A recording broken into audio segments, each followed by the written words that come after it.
Hi guys, and welcome back to my channel, Blue Nose Trading.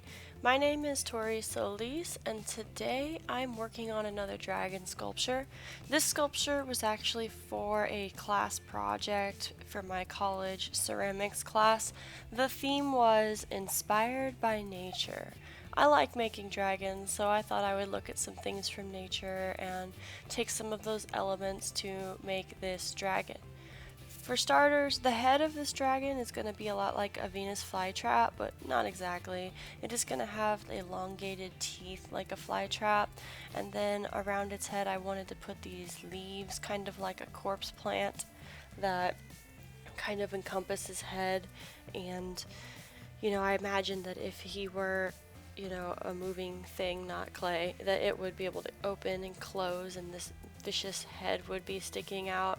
The body itself is going to be based off of a vine, so it's going to be kind of long, like most of my dragons, but I'm going to try to incorporate more viney plant-like textures into this one.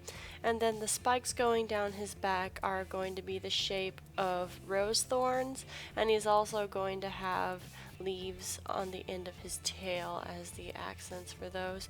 I did decide not to give him any arms and legs, so technically in the world of dragons and lore he would be considered a worm, W-Y-R-M. He is gonna be pretty cool. I'm really excited to see how this one turns out.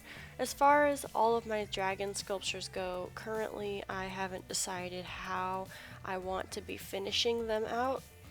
I did a couple where I finished them out by painting them with underglaze and then covering that with clear and firing them that way, but I'm really not liking how those are looking.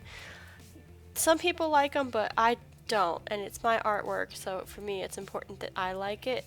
I think that when I do them with the underglaze and the clear, they're coming out too shiny and too graphic, and that is not the look that I personally am trying to achieve in my work.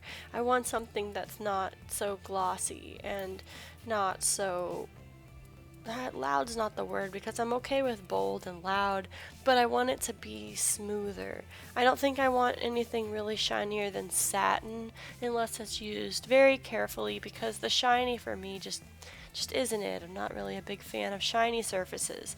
So I'm not sure when I'm going to be finishing these out. I am going to be starting a series of testing a lot of glazes that's going to be coming up soon on my channel, so go ahead and subscribe if you want to watch the glaze development and testing series that I'm going to be putting a lot of my work into.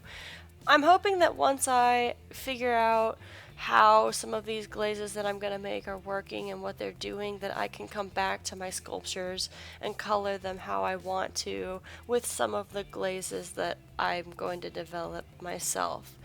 This clay body that I'm working with right now is B-Mix. I know a lot of people really like B-Mix. I personally haven't really been a big fan of it.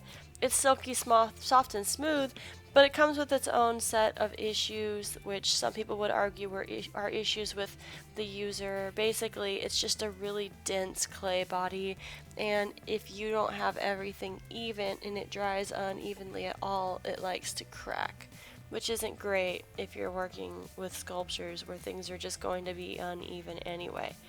I was lucky, spoiler alert, I did get this piece to dry and fire through the bisque without any crackings, which is great because I've had some trouble with the B-Mix. I don't think I'll be buying this again.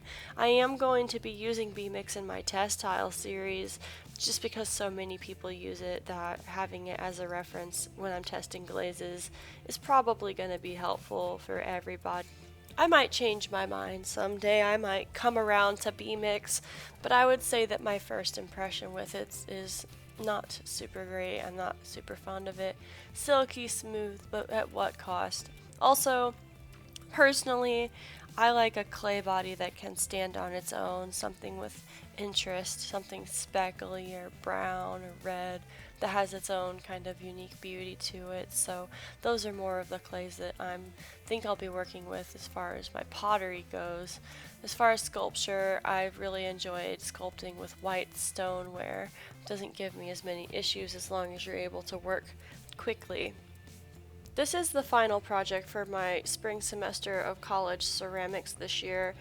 I'm going to have a series review that's going to be coming out later, but it might be a little bit delayed because I have a lot of work that needs to go into the reduction kiln still, and a family of geese decided to raise their whole entire goose family on the vent outside of their building off the reduction kiln, and we all collectively agreed that we weren't going to fire that kiln until the geese moved out because we didn't want to kill a whole family of geese.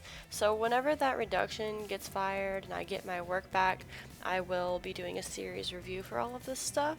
So this is the finished piece. His name is going to be Dionaea, which is the genus name for carnivorous plants. If you like the way that he turned out, go ahead and give this video a thumbs up. And if you'd like to see a weekly art video, you can subscribe to my channel, Blue Nose Trading. And if you'd like early access to all of my videos, as well as access to exclusive content, you can find me at patreon.com/bluenosetrading. And I will see you all next week.